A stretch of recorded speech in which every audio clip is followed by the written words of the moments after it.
we get into the hospital and I go to the desk to check in at the labor and delivery unit. And I'm talking to the lady. She asked me my name and, my birthday and different things. And I'm talking to her and I'm laughing and I'm smiling and she's laughing at me. She says, "Girl, you are not in labor." She's like laughing, like, "Why are you here?" And I'm like, "Trust me, I know." She's like, "Oh, this is number 8." And I'm like, "Yeah, like, I know." Every day, we are blessed to interact with some of Colorado's most interesting people. On this podcast, Judaism with Altitude, we share their fascinating stories with you, and we have a great time.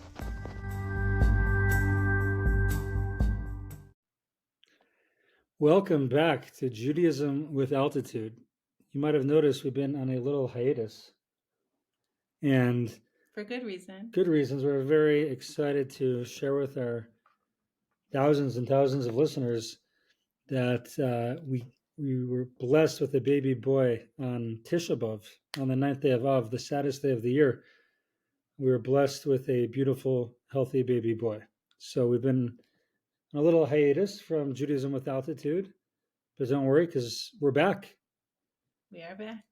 And we wanted to share today maybe some lessons that each of us has drawn from the life-changing event of a childbirth. So without further ado, I thought maybe start off by asking you, the one who did most of the work, Sarah, the amazing wife. You've now, thank God, given birth 8 times with 8 beautiful children. Do you mind sharing what some lessons that you learned from this birth? Sure. It's funny, like you would think after 8 times, I don't know, you just like figure it out and it's easier, it's simpler, or in some ways it is, because you know what to expect. And I feel like I know myself at this point, and when I'm in labor and when I'm not in labor. I mean, how do you know?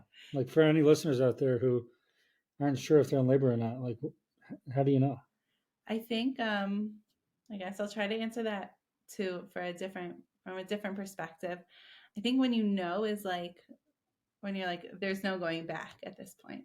Like, this is progressing, and yeah, that's it. There's no going to take a nap, and like you're in it. You're coming back with a baby. Yeah. But I think personally, I know because I've been through it so many times, and I think this is also relatable to other things in life, right? That you've gone through it, you recognize it, you have some sort of like, in some sense, like some sort of trauma surrounding it. Like right? You eat your pizza, your favorite pizza, and like this is Brooklyn pizza. Or you develop familiarities, or like a smell or a feeling, or the temperature, it starts getting warm and you're like, oh, it's baseball season. We develop these familiarities. So I think for me too is like when I got to that place, it was just like familiar, and I'm like, oh, I've been here before. I know what this is. It's that like, right? That recognizing familiarity. But I think there's a lot to talk about that's more interesting than that. Okay, great. To be forewarned, if we sound a little sluggish, it's because we are. Thank God, with a newborn infant, we're up throughout the evening. You're up a little bit more than I am, but are you up? I'm up. I'm like an old man. I don't sleep so well. The baby wakes up, I wake up. So right. I'm also up. You can talk to me and we can schmooze. 2 a.m. I'm always down. Okay. So I think one thing that I learned in a very real way from this experience is something that I'm very into in general, and I'm very curious about, and I listen to podcasts about it in different ways. But this idea that actually, I'll just start from many years ago. I think maybe it was in the 60s or 70s that this concept was still foreign in America. So there was this guy, he was a doctor, and he first discovered that when you would take a person's blood pressure in their home, it was consistently lower than when you took their blood pressure in the office. And so he started to understand that there's some sort of mind-body connection. When a person is more relaxed, their physical body is different. And his works and his studies on this were so radical at that time that he was literally put in an insane asylum and no one appreciated his work. And it's crazy to think about nowadays because nowadays there's so much about that that's just woven into like regular culture, almost even just like standard Western medicine. You know, if your blood pressure is high, take a deep breath. And it's actually interesting because in Judaism, this is something that's talked about in the Talmud like a lot. That this is a truth that we've had for many, many years, but it was much newer to be seen in the Western culture. So I think seeing this though firsthand through the experience of this connection between the mind and the body, it's still like it's mind blowing. Like it's just the effects. Go ahead. This came up for you during childbirth. That's what I'm trying to. Yeah. You're like, how does this connect? Yeah. No, take your So time. we were home. Tisha B'Av was coming. I was making a pot of noodles to help fill everyone up and some hard boiled eggs, as is customary to eat before the fast.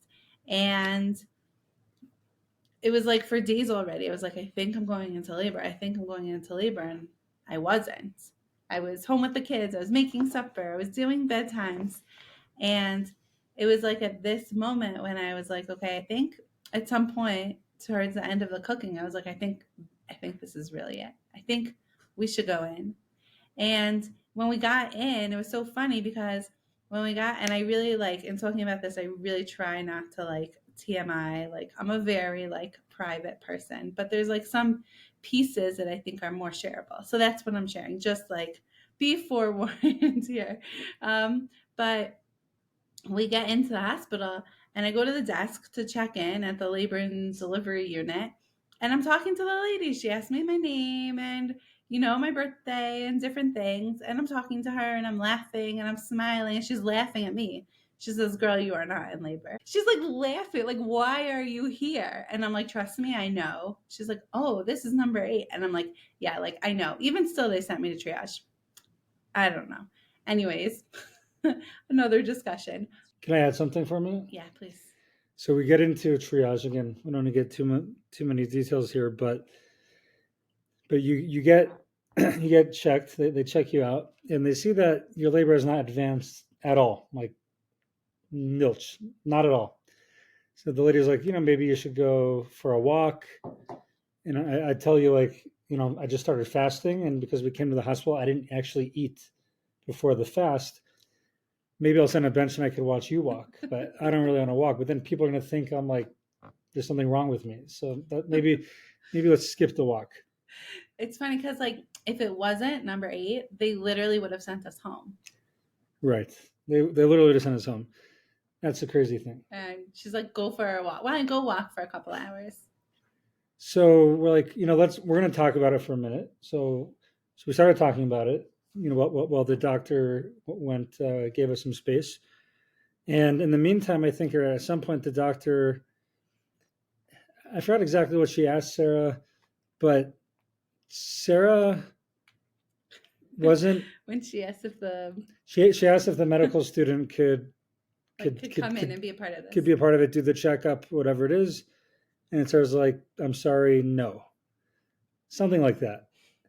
And Sara is the most kind, loving, gentle person I know I've ever met, and you're amazing. And I do not want to do what's it called PDA here on the podcast. I'm going to stop there. Okay, I'll just leave it at that. But I'm already crying. It's too late. but after the doctor comes back, so Sarah and I've been talking for 5-10 minutes, and then the doctor comes back, and I'm like, listen, like, I know it seems like she's not so far along, but she's not her delightful self that she always is. She's a little more edgy. It's happening. And I don't know what your test showed, but it's happening. And what I learned is that if ever Sara would be agitated, it's literally because she's in labor. That's literally the only reason you'd ever be agitated. So the doctor's like, oh, that makes sense. She said, I don't think you're so edgy. so She's just being nice. I'm like, this is edgy for her.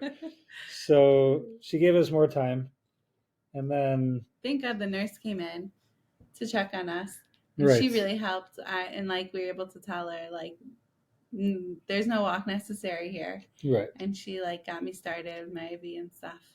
So then I was ready ready to for go. later. Yeah, Yeah, and then walk yeah. us through. So what Okay, happened, right? And what lessons did you learn? Because you're talking about the mind body connection, and right. you're making noodles here. So and that didn't really progress to labor. So what happened there? Right. So it was really at that when we had those moments when we were checked into the triage room, when there was no more nurses and doctors, whatever, coming in and out, and we just like had that time in there to just be there and to be present and not have to answer questions or answer to anyone. That also, like that part of it, I don't know why. I don't know if it's just me or like that just like throws me off. Like I need that time that's like that personal reflection. You know, with the people coming in and out, I just like I feel like I can't be myself. And I felt like I like really had to hold back me.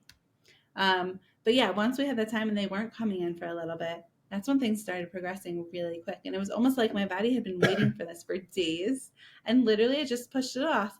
I just kept going along in my normal day. Like, was it going to be Saturday night? I thought I'd be going to the hospital Saturday night. I thought it would be Sunday night. What night was it? It was Tuesday, Monday Monday night night, we ended up right? going. And I'm convinced, to your point about this mind body connection, that your body was completely in, or your mind, your body. I don't know. It's 10:40, so my mind is not working so well right now. But you were in full on mom mode until we literally left and got space at the hospital. You were doing diapers, you were making dinner, you were being your amazing self and tucking in the kids and doing everything you always do. And like you weren't able to like labor at that point because that's just not what you were able to do.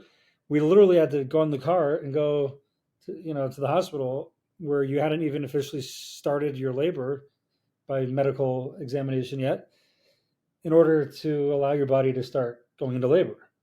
And that was really just something very powerful about that.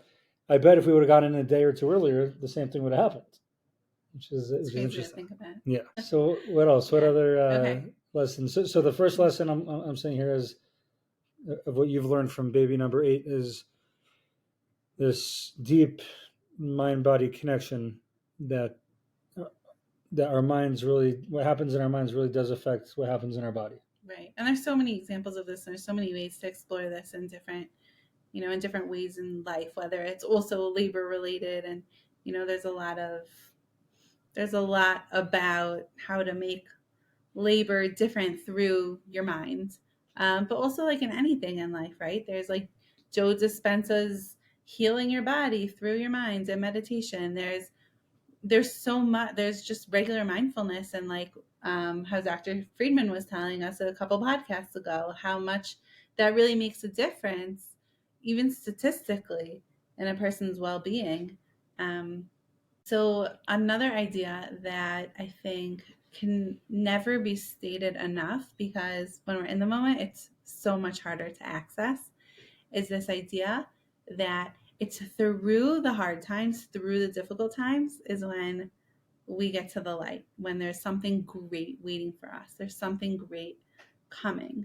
Um, and I mean, this is definitely applicable in labor that it's right. Like, this experience is what brings about the birth of a child, which is like, I don't know, I think it's one of the most crazy miracles in the world.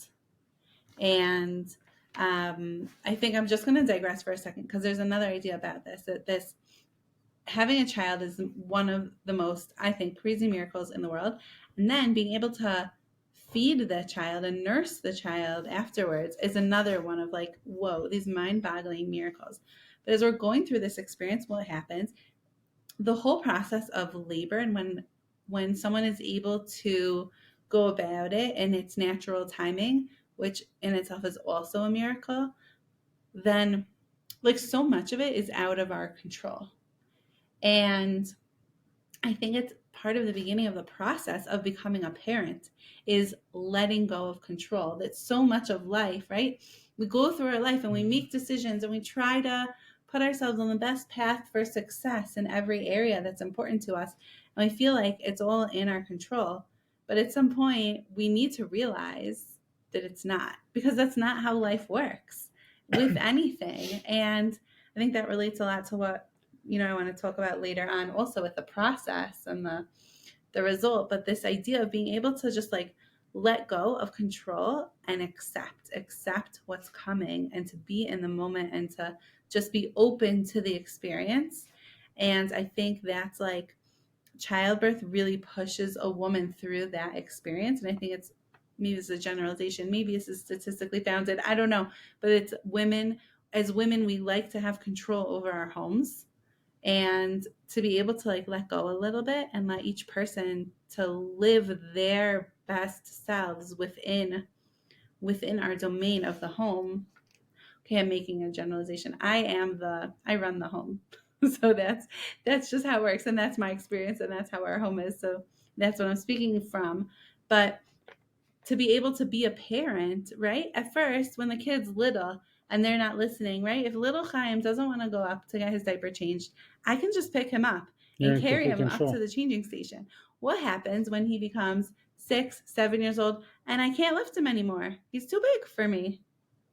It's really his choice, and I can help manipulate him maybe to get there, but in the end of the day, I have no control over what happens. And a good parent, to piggyback off what you said. Now that we're running a podcast, we need to use podcast words. So to piggyback off what you said is a good parent relinquishes some of that control to let their kid be a kid, let their kid explore and make mistakes and learn lessons. There's a great book that I read, maybe a chapter of, called "The Blessing of a Skinned Knee," It is a great book. in which the Yeah, premise classic. is that nowadays, like, all of our playgrounds are too safe. It's literally impossible for a kid to fall on a playground today. Remember in Israel, there's like these gnarly like ladders. Like Instead your of kid could stairs. like, no Yeah. stairs, there's ladders. What's this stair business? With the handlebars. There's ladders because when a kid falls and skins a knee, they learn something very important.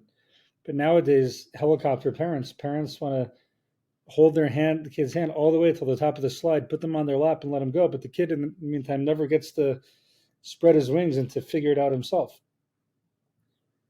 And part of it is that we want to maintain that control. And I struggle with this, just a little vulnerable here. Our oldest is got his permit, and like the little guy's gonna be driving, and that terrifies me. And I haven't had the guts yet to go with him, and you've gone because you're a saint. But we want to be in control. I'm like, no, like, I'm the driver here. You're not the driver. You're a kid. But like, no, the kid's got to grow up. And if I don't let him do that, then he's not going to be okay. God forbid. Like, we have to let them grow up. Lori Kenji. Plotnick, who's a big female Jewish speaker and founder of the Momentum organization, but she has a beautiful way she explains this. I don't remember exactly how it goes, but she has ways that she explains how a kid grows up and the different stages of parenting, and like what it's called, that each stage you're letting go more and more and more, because it's important. It's part of the journey That's right. of letting go of control. Okay, so that was a digression. But what I was saying before is that it's specifically from the difficult things in life where we see the greatest blessing come. And we see that in this scenario at childbirth and babies born. I'm going to just make a quick parenthesis, Please do. another podcast word, parenthesis. I should Some be of listening to more of your podcast. some of you out there might be thinking, I don't need an epidural. I can, I'll be fine myself without it.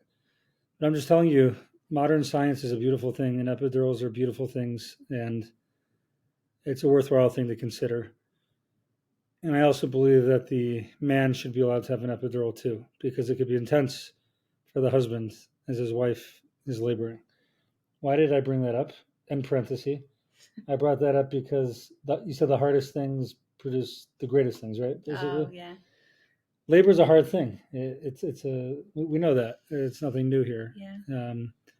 I have to rehash it. It's a little too soon. We're 2 weeks out. Too soon. It's too soon. Epidurals are good. And I mean, anyone who wants to go with and can go without it, like, great for you. I did it. Yeah. I did it 4 What times, do you need and to prove? I'm not going back. Although this time, to be fair, It didn't really. towards the, it Yeah. couldn't. It was so Couldn't fast. keep The up. epidural couldn't Yeah. keep up with it. So like, that's the thing. Like, you put in your effort. You're not in control. I Right. was like, we were there, and I was like, this is it. Got me the epidural. But like, by the time there was a room ready, and they got it, and Right. you know what It's I mean, pretty. it couldn't Yeah. keep up. Right. Like, you'll get whatever experience you're meant to have. Right. But you don't. You already are a hero. Whoever's listening, okay, you could get the epidural. Like, no one's judging you. Like, we respect you. I You're mean, amazing. do whatever you want. I'm very into Get the the natural epidural. also. I'm into the epidural. Please. But for myself, I choose now the epidural. Thank you.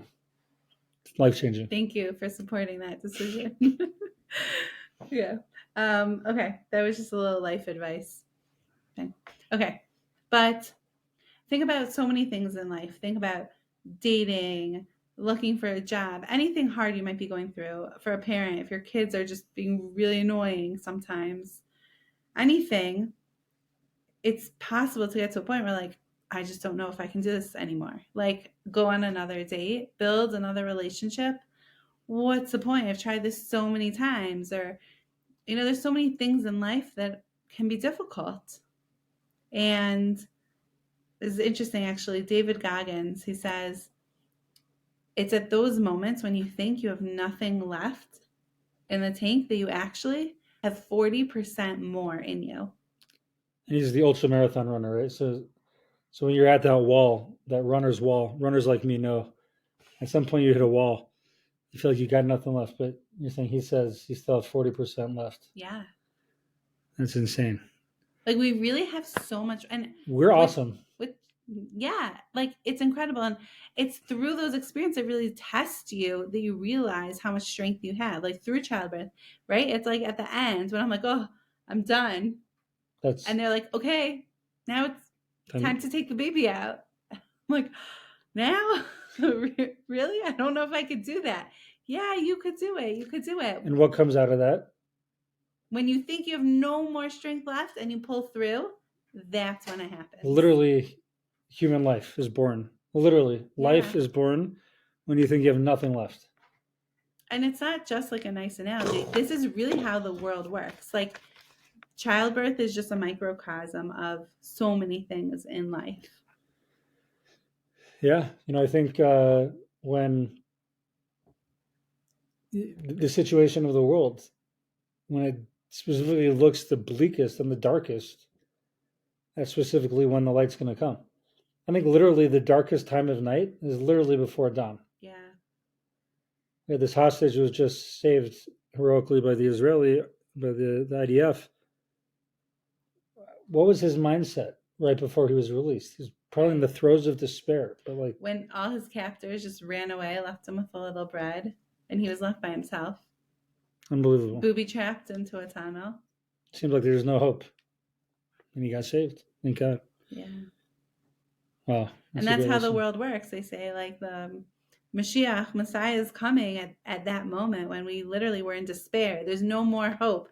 It's the darkest time. And we've given up. And that's when salvation comes. Mashiach is literally born on the saddest day of the year, on Tisha B'Av.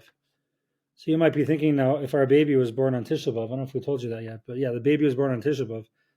So you might be thinking, oh, maybe your baby is Mashiach. Well, I'm a Levi, so we're disqualified from being Mashiach, but he's going to share a birthday with Mashiach, which is pretty sweet.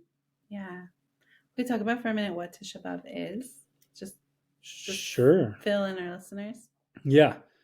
Shameless plug. I did talk about Tisha B'Av actually on the day you were laboring. In retrospect, it was the day before Tisha B'Av. I made a podcast about it. Tisha B'Av is the saddest day on the Jewish calendar when our temples were destroyed. It's the source of all of our pain and anguish and exile that we find ourselves in today. It's the source of why we still find ourselves in this diaspora and where no one likes us. No country on earth is really safe for a Jew, all because of Tisha B'Av. On Tisha B'Av, we fast and we don't wear leather shoes and we have all kind of restrictions. 25-hour fast. We don't sit on couches for half the day. We sit on the floor and we say lamentations and mournful dirges. We're not allowed to study Torah. It's a miserably sad day, which was just a kind of an interesting thing having a child born on Tisha B'Av. Yeah. I thought it would be like a very sad day, and it was a different kind of Tisha B'Av for us this year, a very joyful Tisha B'Av. Yeah, that's the day in our history when, did you say this? When both of the temples were destroyed in Jerusalem and so many other tragedies. It was a day back in the Torah when the spies came back with a bad report about the land of Israel, and we were destined then to travel for 40 years in the desert instead of just going right into Israel. I mean, it goes all the way back.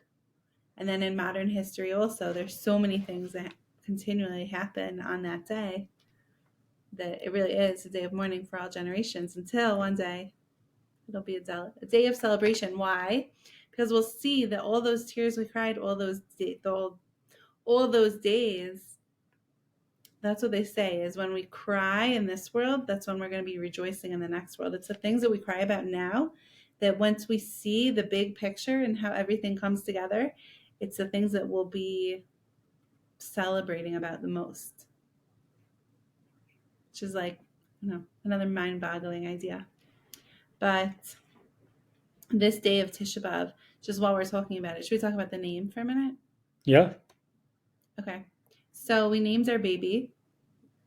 First of all, I don't like to give away the answer right away. There were a lot of guesses in the family because traditionally a Jewish boy does not receive his name until the day of his bris, which maybe we'll make another show about this topic, hopefully one day. But he doesn't receive his name until his bris on the 8th day. So that means for the first 7 days of his life, everyone's guessing what's the baby's name. And so in our family, there's a name, there's a couple names that are very common names that mean comfort, like Menachem. And so everyone was guessing maybe the baby's name would be Menachem. Comfort, which is a nice, it's also a nice, beautiful name, but it's not exactly what we were going for. We chose instead, his name is David Simcha. So David is named after my grandfather.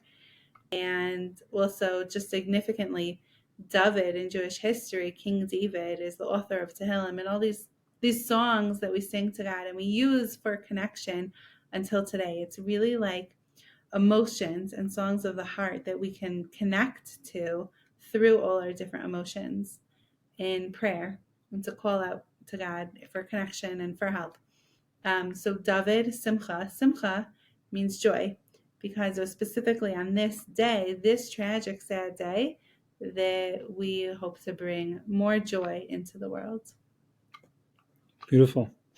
So going just back to this idea one more time of this going through something hard and seeing the light that comes out of it. Rabbi Nachman actually teaches, this is a very Hasidic idea, that if you're not falling in life, it's because you're not running and you're not even trying. Meaning, so many times in life we're trying not to fall. Or think of that parent who doesn't want their kid to fall on the playground, right? How many times are we just trying to get through without falling? But actually, falling is part of the process and the journey of life. It's maybe Judaism teaches that a tzaddik, a righteous person, falls 7 times and gets up. That it's the up and down that really is how we grow and we come to greatness. And so he says if we're not falling, then we're not running and we must not even be trying. So like to even question if we're not having these difficult times, like, am I pushing myself? Am I growing? What am I trying to accomplish? Or am I just riding through the easy way of life and not taking advantage of everything I could be doing and growing from? Right. feel like we talked about this maybe with Ashley back a few podcasts ago as well, but I think there's a pursuit of comfort in that we're all primed for, and it's to our detriment that we just pursue comfort. But by pursuing comfort and trying to constantly just avoid pain, you limit your ability to grow and to thrive and to succeed. Yeah. And become great. Right. Yeah. Well, Okay, so I have one more thing, but maybe we'll get into it later. What are some of your takeaways? Very different but connected. childbirth is it's a magical experience, and we hope and pray everyone listening will please God be blessed to experience it yourselves one day. Our sincere tefillah and prayer for you. Obviously, there's just something so powerful when there's two of you in a room, you and me, and then suddenly there's three of you. That's just like every time it just gets me. But yeah, I did have a few lessons, some new lessons. Again, we've done this now, I think, at 8 times. And honestly, there were, I'd say, two primary brand new lessons that I've gleaned from the experience. And the first lesson is that it is, well, yeah, this is a lesson and a half. One is that when your laboring wife is insistent on listening to the same song literally 150 times straight, you don't, you just let her listen and you just get okay with it. I appreciate that. So that was a lesson. It was actually a beautiful concept, even though I was getting annoyed 100 times later. But the song is called Mizmor LeTodah, from Thank You Hashem, an a cappella version. We listen in honor of Tisha B'Av. We don't actually listen to regular music from the 3 weeks before Tisha B'Av as a sign of mourning. So they had an a cappella version, Mizmor LeTodah. So it's King David's psalm of gratitude, a song of gratitude.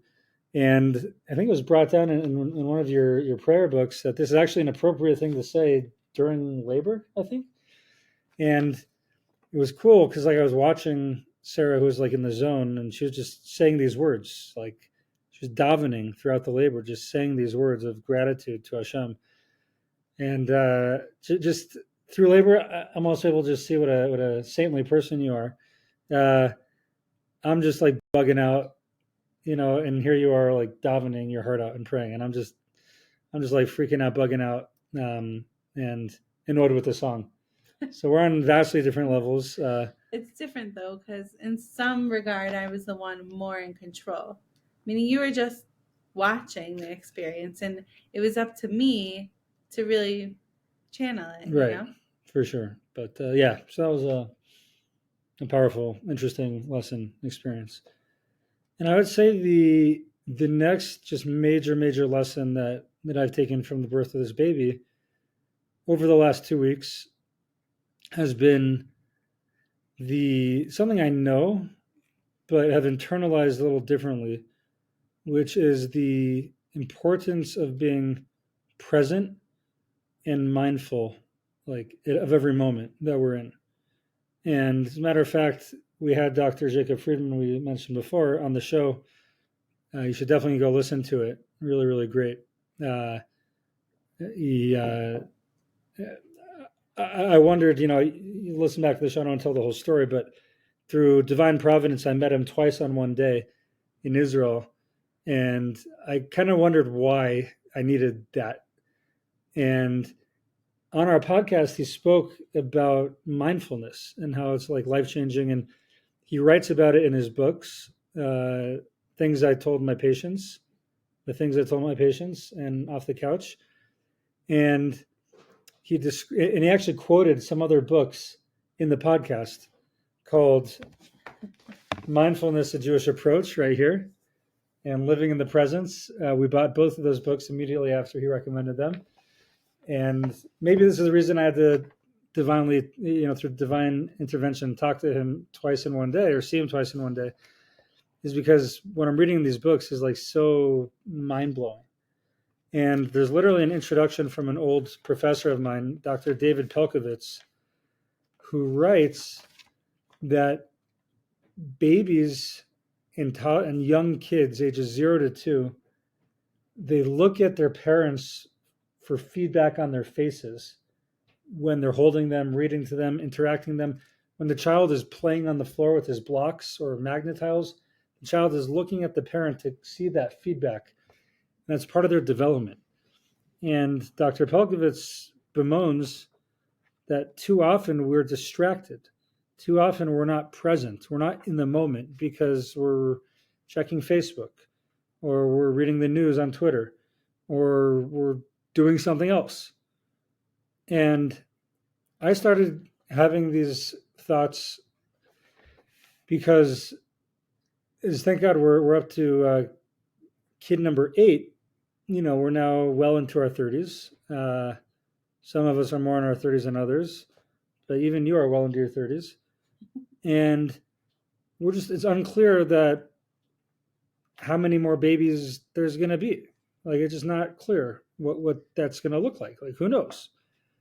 So as I'm holding this baby, Although, can I just yeah, make a yeah, please, like yeah, many women have babies well into their 40s. It's amazing today.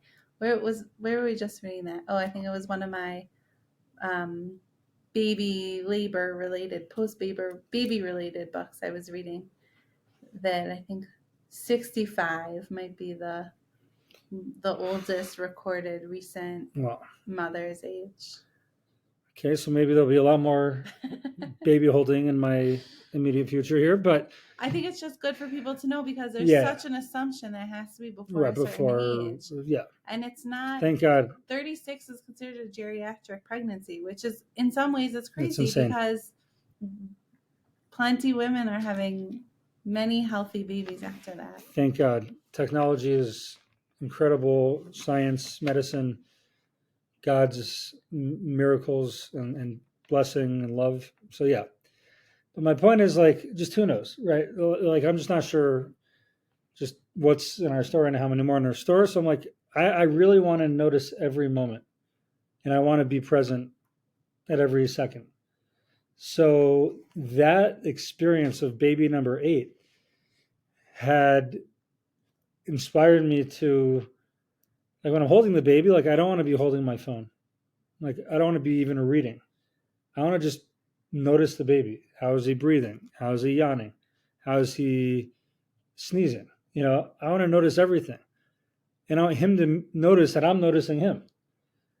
And in fact, I was so inspired by starting this book of Jewish mindfulness and Dr. Pelkovitz's like amazing article, his foreword on it, that I took.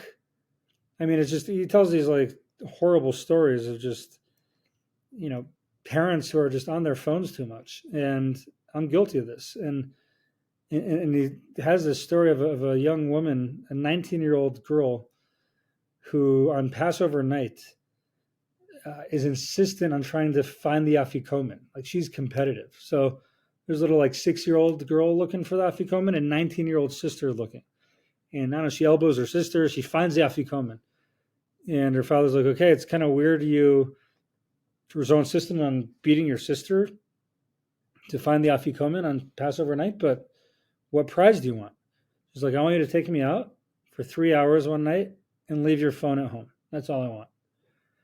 And there's just this devastating reality now that people are on their phones like most of their waking hours, and they're just not present. Like, they're not present. Like, you're on that phone, you're somewhere else. And it's really a devastating reality. And it can, I would argue, pull a parent away from their kid's childhood. Like, they might just miss the kid's childhood, not because they were traveling, but just they were on their phone. So I was inspired by reading about this that I took off from my phone. I think I'm like 7 days clean right now. No Safari on my phone, no email on my phone, and no Twitter on my phone.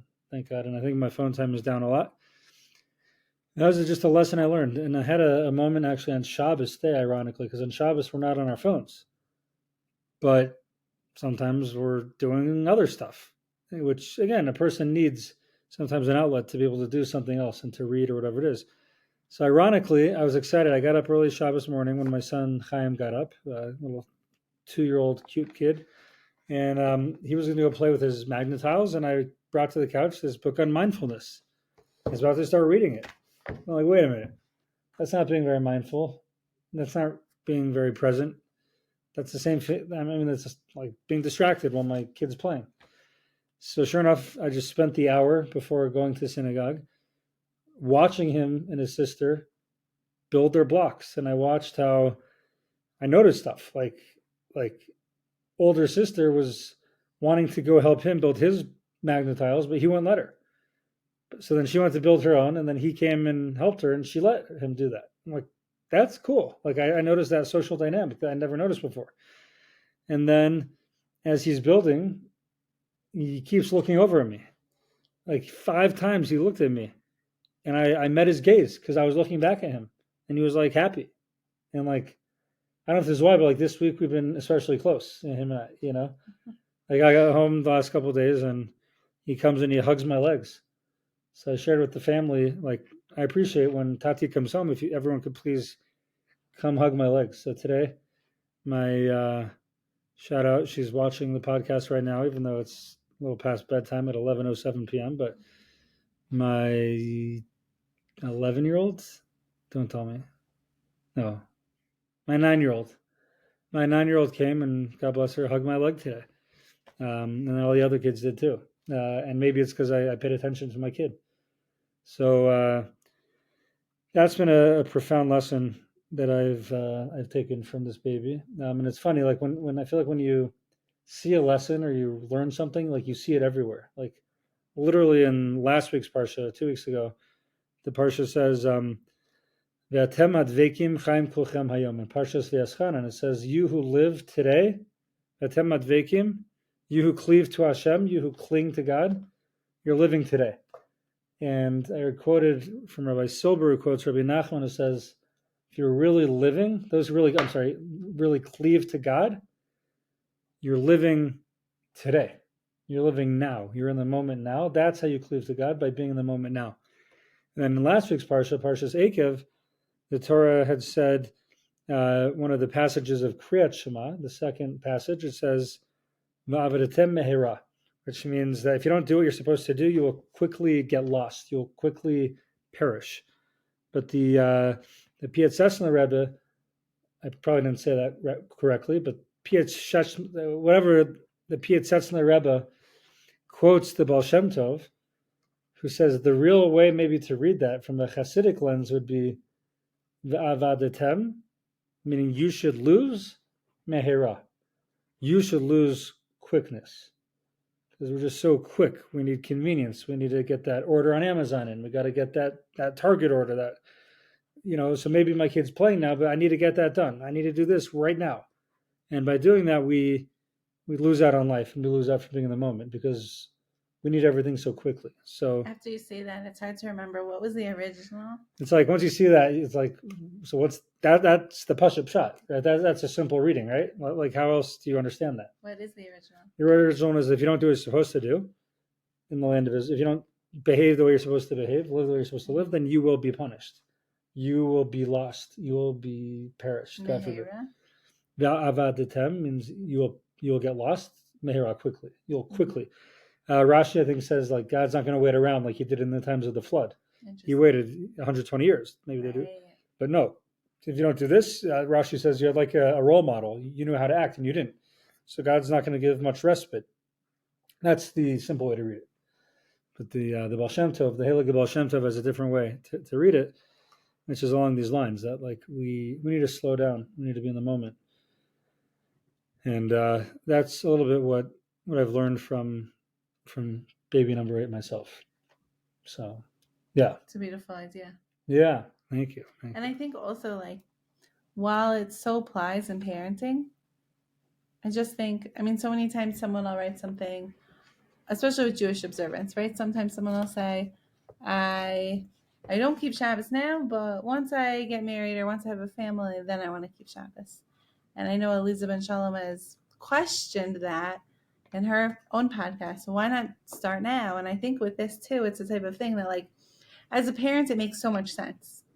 But if it's just me living on my own, why do I need to put my phone down? Why shouldn't I be on my phone all the time? And I really think, though, it makes a difference. Like, it's it's still important, even if there aren't little eyes looking at you. It's that self awareness and practice of being okay sitting with yourself, of practicing mindfulness. Like you told me when you came back from your Israel trip, and Rabbi Dov Bear was teaching you about mindfulness, and he was saying how all the breathing exercises, it's just practice to be able to focus on something like your breath, and to be able to turn off all those other thoughts in your mind, and to practice doing that for longer and longer periods of time.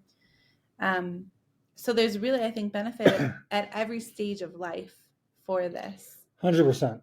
Absolutely. And whether you have children you're raising, or you're single, or your kids are out of the house, this for sure applies to everyone. I just wanted to quote what Dr. Pelkovitz quoted in his intro to this book. He quotes, I think he quoted it in that book. There was a former Apple and Microsoft executive named Linda Stone who made up a term called continuous partial attention. The idea is that people nowadays, again, whether you have kids or not, they have a need to always be dialed in and connected lest they miss anything. But researchers say that this causes chronic levels of stress and emotional overload that taints interactions with kids or spouses, friends, peers, colleagues, whatever, in which we are never fully present in day-to-day interactions.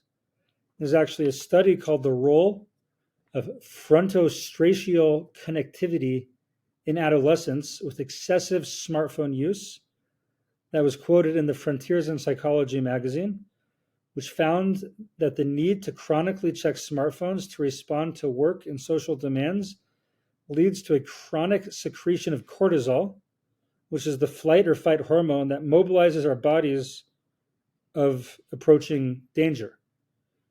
So, to your point, that again, wherever you are in life, if you're a kid in high school or college or single or married, with kids, without kids, when you're always connected, like just now while I'm saying this, my watch is doing something. Someone's texting me now. And what's happening is like things are happening in my brain. And when I'm checking all the time,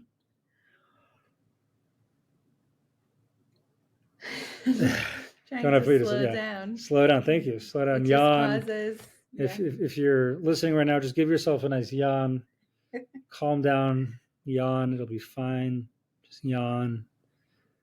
And what I was saying is that when a person is always connected, they literally are in like a state of panic. yeah. Like your heart is racing differently, your brain's functioning. Like we're not meant to do that. Like the way God made us is like we are not meant to be like this. We're not meant to be living this way.